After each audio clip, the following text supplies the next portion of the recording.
Ooh, look what finally came in. The Super Clod Gray. So I ordered this truck a while ago. I pre-ordered it.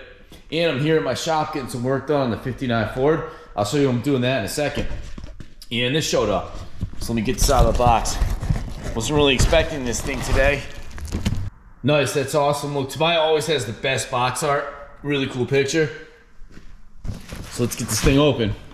So I was in the middle of a project when this showed up. So right here's the sway bar kit. This is for the 59 Ford.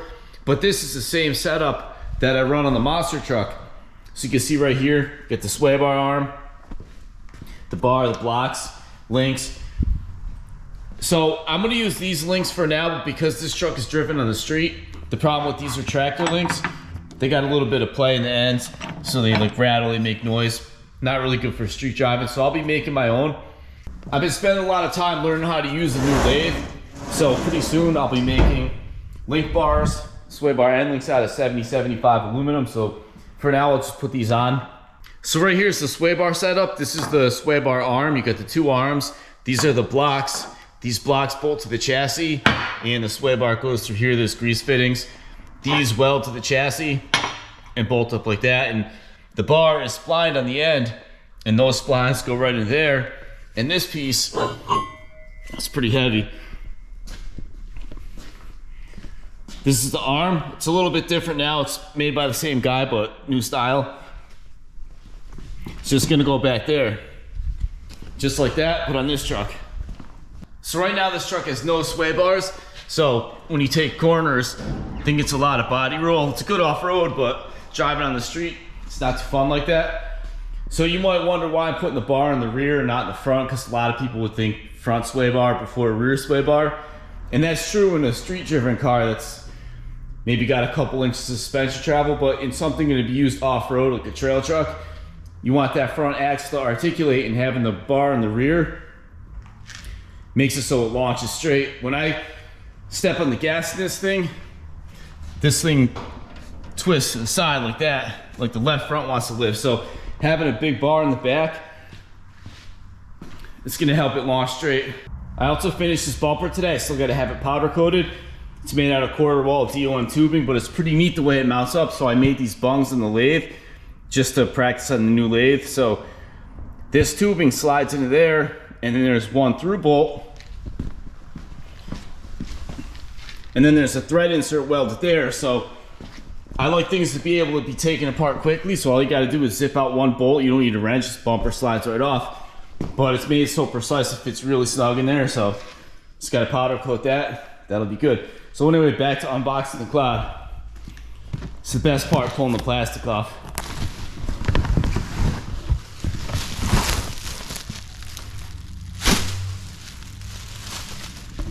First thing I noticed when I unboxed the Tamiya is the smell of the tires. There's no better smell than a new Clod. Well, except for maybe pizza.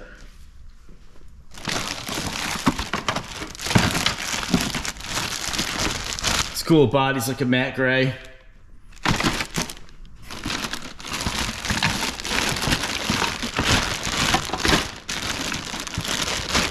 Blue shocks, blue parts are cool. So I've said so many times I wish Tamiya would make a gray Clod Buster. It would be awesome. I always wanted to paint one.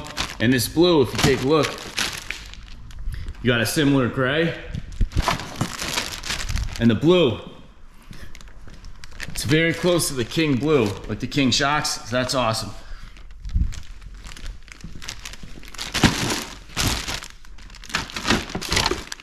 So I don't know if I'm gonna paint this or just leave it like this, put the decals on. By looking at the box, looks like it's kind of matte gray finish. Blower right there is matte gray.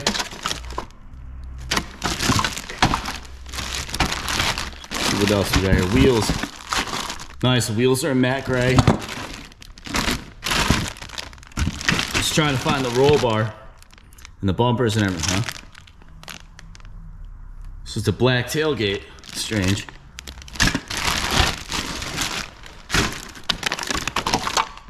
And a gray tailgate, so you get a gray tailgate and a black tailgate. See, that's why Tamiya is awesome. They give you two different color tailgates. No other RC manufacturer does that.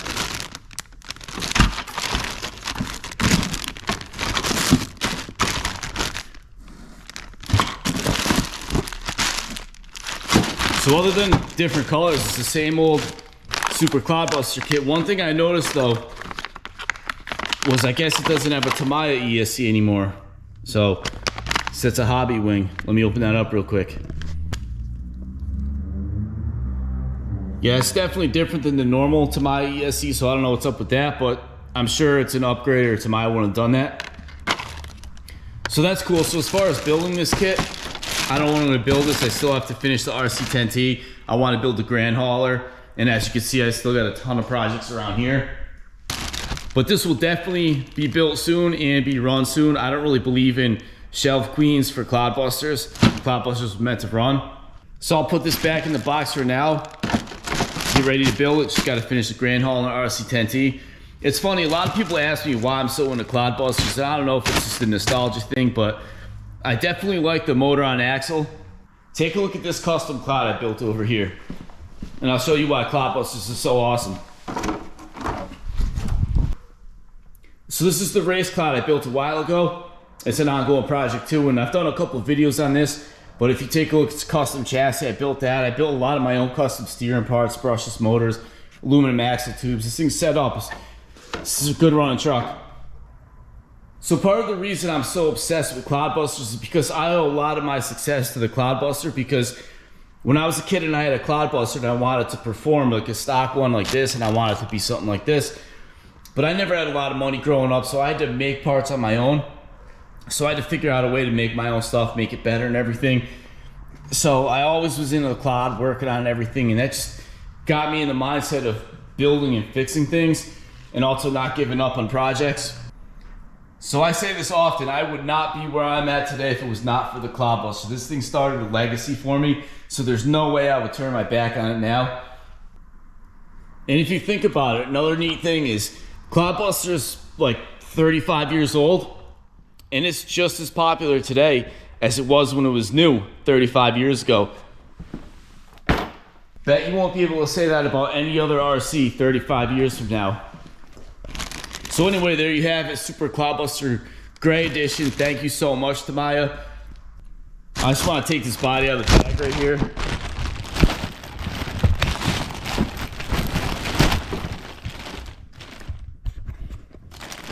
See what it looks like.